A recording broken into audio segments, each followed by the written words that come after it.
Weekend असल्यामुळे नवरा गेला होता ऑफिसच्या आउटिंगसाठी आणि आता एकटीसाठी काय जेवायला बनवायचा हा खरं तर प्रश्न होता.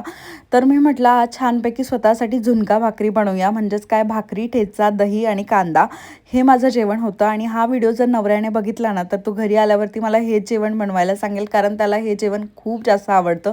कोणाकोणाला झुणका भाकरी आवडते हे कमेंट सेक्शनमध्ये नक्की सांगा. तर ही सगळी माझी ठेच्याची तयारी आहे.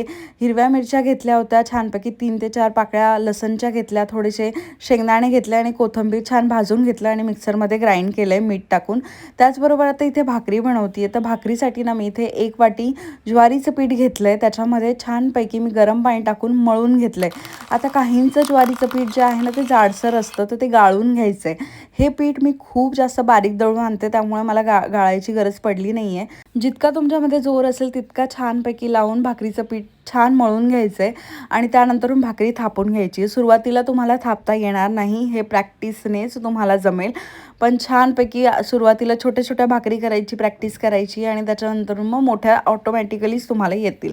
आता भाकरी फुगली नाही किंवा काय नाही झालं तर ठीक आहे, त्याच्याकडे दुर्लक्ष करायचं आहे, कारण की आपण शिकतोच आहोत असं समजायचं आणि भाकरी ह्या करत राहायच्या.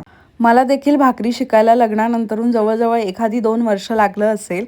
चला तर मग व्हिडिओ आवडला असेल तर लाईक नक्की करा, कमेंट करायला विसरू नका आणि थँक्यू सो मच.